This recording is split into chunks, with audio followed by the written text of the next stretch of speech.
বড় সুখবর, লক্ষ্মীর ভান্ডার প্রকল্পের টাকা 1000 টাকা 1200 টাকা বেড়ে 1800 টাকা 2000 টাকা হতে চলেছে।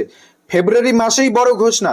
হ্যাঁ, ঠিকই শুনছেন, ফেব্রুয়ারি মাসে রাজ্য বাজেট পেশ হচ্ছে, আর বাজেটেই বড় ঘোষণা। শুধু লক্ষ্মীর ভান্ডার প্রকল্পই নয়, বাজেটে একাধিক সুখবর আসতে চলেছে।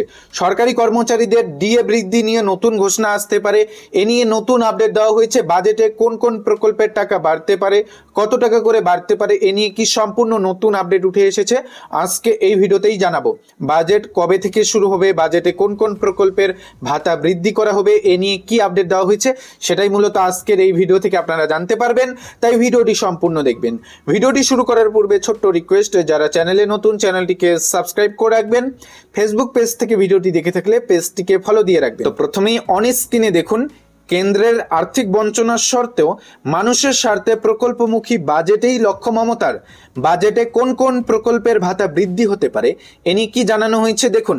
শীর্ষ আদালতের নির্দেশের পরেও পশ্চিমবঙ্গে চালু হয়নি 100 দিনের কাজ। বাধার মূলে কেন্দ্রীয় শর্ত, একইভাবে বন্ধ একাধিক কেন্দ্রীয় প্রকল্পের বরাদ্দ।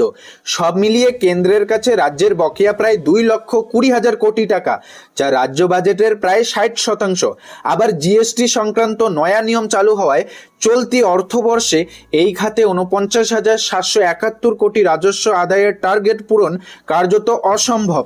এই পরিস্থিতিতে ফেব্রুয়ারির প্রথম সপ্তাহে পেশ হতে চলেছে রাজ্য বাজেট। যদিও এই ডেটটি এখনো স্পষ্ট হয়নি যে রাজ্য বাজেট ফেব্রুয়ারির কত তারিখ শুরু হবে, তবে ফেব্রুয়ারি মাসেই রাজ্য বাজেট শুরু হচ্ছে এবং কেন্দ্রীয় বাজেটও কিন্তু ফেব্রুয়ারির প্রথম দিকেই শুরু হচ্ছে। কেন্দ্রীয় বাজেট শুরু হওয়ার পরেই কিন্তু রাজ্য বাজেট পেশ হয়, আর বাজেটেই কিন্তু সুখবর আসতে চলেছে। যার ফলে প্রশ্ন উঠছে, এসব কারণে রাজ্যের উপর তৈরি হওয়া আর্থিক চাপ কাটাতে নির্বাচনের আগে অন্তর্বর্তী বাজেটে কি বড় কোনো চমক দেখা যাবে?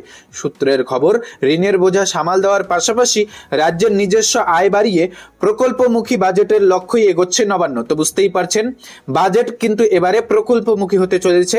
একাধিক প্রকল্পের কিন্তু বরাদ্দ বাড়তে চলেছে, এমনটাই জানা গিয়েছে। কেন্দ্রের প্রকাশিত হিসেবেই দেখা যাচ্ছে, ডিসেম্বর পর্যন্ত বাংলায় জিএসটি আদায় হয়েছে 34,379 কোটি টাকা, যা গত বছর ছিল 34,261 কোটি। সেই নিরীক্ষে জিএসটি বাবদ 600 কোটি টাকা বকেয়া কেন্দ্র মেটালে তবেই চলতি আর্থিক বছর শেষে টেনে টুনে 2024-25 অর্থবর্ষে প্রাপ্ত 46,783 কোটি টাকার কাছাকাছি পৌঁছানো সম্ভব।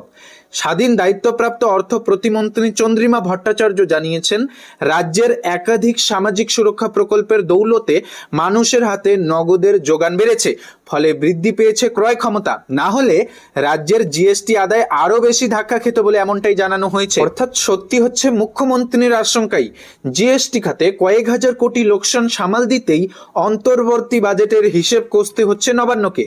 তবে আগামী অর্থবর্ষে চালু হতে চলা ষষ্ঠদশ অর্থ কমিশন রাজ্যের জন্য কেন্দ্রীয় করের অংশ বৃদ্ধি নিয়ে কি সুপারিশ করে, সেই দিকেও নজর থাকছে। এক্ষেত্রে রাজ্যের অংশ 41 থেকে বাড়িয়ে 50% করার দাবি জানিয়ে রেখেছে বাংলা। ভোটমুখী বাজেটে চমক থাকাই স্বাভাবিক। সেই সূত্রে নজরে রয়েছে লক্ষ্মীর ভান্ডার, সরকারি কর্মীদের ডিএ বৃদ্ধির মতো বিষয়গুলি। সামনেই রয়েছে নির্বাচন, আর নির্বাচনের আগেই কিন্তু রাজ্য বাজেট পেশ হচ্ছে, আর এই বাজেটকে বলা হচ্ছে ভোটমুখী বাজেট। তাই ভোটমুখী বাজেটে লক্ষ্মীর ভান্ডার সহ একাধিক প্রকল্পের ভাতা বৃদ্ধি হতে চলেছে। সমান্তরালভাবে 94টি সামাজিক প্রকল্প চলাতেও বিপুল অর্থ খরচ হয় রাজ্যের কোষাগার থেকে। তাই নজর থাকবে রাজস্ব ঘাটতির দিকেও। তবে এসবের মাঝেই নজর কেড়েছে রাজ্যের নিজস্ব আয় বৃদ্ধি, যা আগামী বছরে আরও বৃদ্ধি করতে তোড়জোড় শুরু করেছে নবান্ন।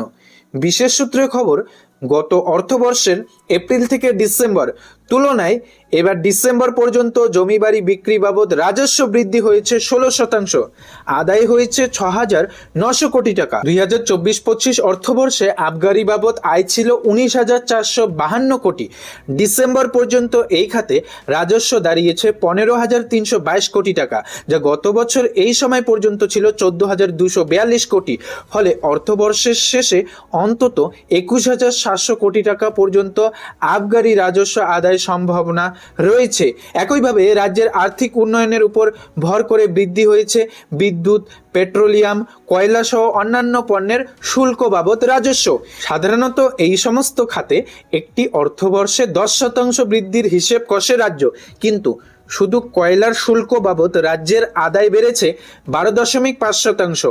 গত বছর ডিসেম্বর পর্যন্ত এই খাতে 1,600 কোটি টাকা আয় হলেও এবছর তা 1,800 কোটি ছুঁয়েছে, যা আরও বাড়াতে অনলাইন শুল্ক ব্যবস্থা চালু করা নিয়ে গত মঙ্গলবার কয়লা উৎপাদনকারী সংস্থার কর্তাদের নিয়ে বৈঠক হয়েছে নবান্নে।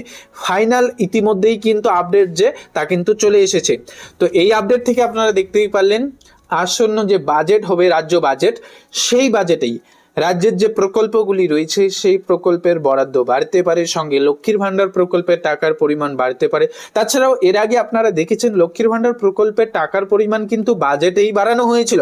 আগে 500 টাকা 1000 টাকা করে দেওয়া হয়েছিল, সেটাকেই বাজেটে বাড়িয়ে, রাজ্য বাজেটে বাড়িয়ে সেটাকে 1200 টাকা 1000 টাকা করা হয়েছে।